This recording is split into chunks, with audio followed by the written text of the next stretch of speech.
अस्सलाम वालेकुम बच्चों, कैसे हैं आप सब। हम फ्रैक्शन के टॉपिक में ही नया कॉन्सेप्ट लेकर आए हैं, मल्टीप्लिकेशन एंड डिवीजन। हम एडिशन और सब्ट्रैक्शन फ्रैक्शन में कर चुके हैं, उसमें हम एलसीएम लेते थे। इसमें हमने कटिंग करनी होती है, टेबल्स पढ़ने होते हैं। हमारे पास जो क्वेश्चन है उसको नीचे एज इट इज़ उतारेंगे, फिर हम उसको सॉल्व करेंगे। क्वेश्चन को कभी भी क्वेश्चन पर ही सॉल्व करना शुरू नहीं करते हैं, हम वैल्यू को नीचे राइट करते हैं, फिर वहाँ पर सॉल्व करते हैं। इसको सॉल्व कैसे करते हैं, इसका टेबल पढ़ते हैं। हम आमने सामने या ऊपर नीचे नंबर्स को कट कर सकते हैं उनके टेबल के साथ, लेकिन हम इस तरह से आमने सामने नंबर्स की कटिंग नहीं कर सकते हैं। और कटिंग का तरीका क्या होता है कि हमने जिन दो नंबर्स को कट करना है वो एक ही जैसे टेबल पर कट होंगी या अपनी लोएस्ट फॉर्म में आ जाएंगी। न्यूमरेटर से कभी भी कट नहीं होगा, बिल्कुल इसी तरह डिनोमिनेटर के साथ कट नहीं हो सकता। हमने न्यूमरेटर को डिनोमिनेटर के साथ ही कट करना है, चाहे वो हम क्रॉस में कर लें, चाहे हम वो ऊपर नीचे कर लें। स्टार्ट करते हैं। 2 1 इज इक्वल टू 2। मैं ऊपर नीचे इसकी कटिंग करने लगी हूँ, ठीक है। अब हमने यहाँ पर भी 2 का ही टेबल पढ़ना है। 2 1 इज़ 2, 2 2 ज़ा 4, 2 3 ज़ा 6। 2 का टेबल हमने कहाँ तक पढ़ा कि 6 आया, 3 तक। अब हमारे पास है 3/1। दूसरी वैल्यू को देखते हैं, 3/6। ये भी कट हो सकती हैं, है ना। अब हम 3 का टेबल पढ़ेंगे। 3 1 is equal to 3 and 3 2 is equal to 6। अब हमारे पास क्या नंबर आया है, 3/1 मल्टीप्लाइड बाय 1/2। अब हमारे पास जो नंबर्स मौजूद हैं यहाँ, न्यूमरेटर और डिनोमिनेटर आपस में कट नहीं हो सकते हैं क्योंकि ये ओड नंबर है और ये है इवन नंबर, ठीक है। 1 को हम 1 के साथ कट कर सकते हैं, कैसे, 1 1। 3 हमारे पास क्या यहाँ पर आया, 3, और डिनोमिनेटर पर क्या है, 2।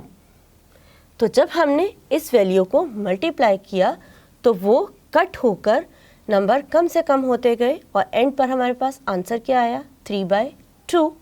बहुत आसान सा है, इसमें हमें एलसीएम नहीं लेना पड़ता, जस्ट टेबल्स पढ़ने पड़ते हैं। दूसरी साइड पर हम देखेंगे डिवीजन और मल्टीप्लिकेशन में बहुत ज़्यादा रिजेम्बलेंस है, बस थोड़ी सी चेंजिंग करनी होती है, बाकी तरीक़ेकार यही अप्लाई करना होता है। और वो चेंजिंग क्या है देखते हैं। हमारे पास वैल्यू है 20/35 डिवाइडेड बाय 9। सबसे पहले तो मैं आपको ये बताऊंगी कि हम डिवीजन के क्वेश्चन को कभी भी डिवीजन की फॉर्म में सॉल्व नहीं करते हैं। हम इसको कन्वर्ट करते हैं, मल्टीप्लाई बनाते हैं, फिर हम इसको सॉल्व करते हैं। पहली बात ये है। दूसरी बात ये है कि जब आपके पास क्वेश्चन इस फॉर्म में आता है, यानी कि एक हमारे पास फ्रैक्शन फॉर्म में है और दूसरी जो वैल्यू है वो इंडिपेंडेंट है, फ्रैक्शन फॉर्म में नहीं है, हमें पहले इसको फ्रैक्शन में चेंज करना होता है। जो नंबर ऑलरेडी फ्रैक्शन में मौजूद है हमने एज इट इज़ नीचे उतारा, राइट। अब हमारे पास यहाँ पर 9 मौजूद है। जो इंडिपेंडेंट नंबर है वो न्यूमरेटर कंसीडर होता है, और जिस न्यूमरेटर के लिए हमारे पास डिनोमिनेटर नहीं होता उसमें हमेशा 1 डिनोमिनेटर कंसीडर होता है।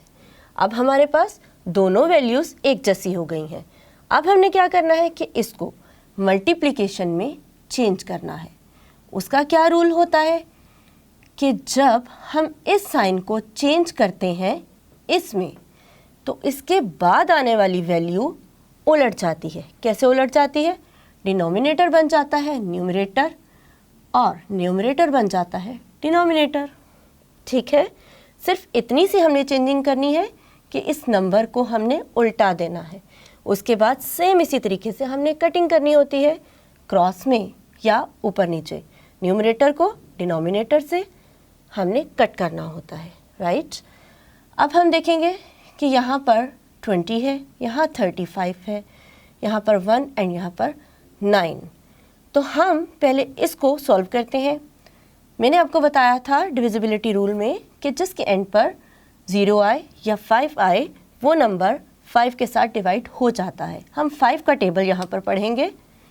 5 1 is a 5, 5 2 is a 10, 5 3 is a 15, 5 4 is a 20। अब इधर भी 5 का पढ़ेंगे। 5 1 is a 1, 5, 5 2 is a 10, 5 3 is a 15, 5 4 is a 20, 5 5 is a 25, 5 6 is a 30 and 5 7 is a 35। क्या अब ये दोनों नंबर आपस में कट हो सकते हैं? नहीं हो सकते। ये इवन है, ये ओड भी है और प्राइम नंबर भी है। क्या ये क्रॉस में कट हो सकते हैं? बिल्कुल भी नहीं, क्योंकि ये इवन है और ये ओड है। तो हम देखेंगे कि हम इसी नंबर को बिल्कुल इसी तरह से नीचे लिख लेंगे। 1/9, 4/7। तो जब हमारे पास नंबर इस फॉर्म में आ जाता है कि वो आपस में कटिंग नहीं हो रहा होता, तो हम इसको एक साथ लिखते हैं। 4 मल्टीप्लाइड बाय 1, न्यूमरेटर को न्यूमरेटर से मल्टीप्लाई किया, डिनोमिनेटर को डिनोमिनेटर से मल्टीप्लाई करेंगे, right. 4 1 is the 4 and 7 9 is equal to 63। तो बच्चों इस तरह से जब हमने क्वेश्चन को सॉल्व किया तो ये इस फॉर्म में हमारे पास लास्ट में आकर आंसर दे रहा है 4/63। हमने आज सीखी मल्टीप्लिकेशन एंड डिवीजन। मल्टीप्लिकेशन बहुत इजी थी। डिवीजन के लिए हम थोड़ा सा रिकॉल करते हैं कि हमने क्या किया था। हमने सबसे पहले इंडिपेंडेंट नंबर को फ्रैक्शन की फॉर्म में कन्वर्ट किया था।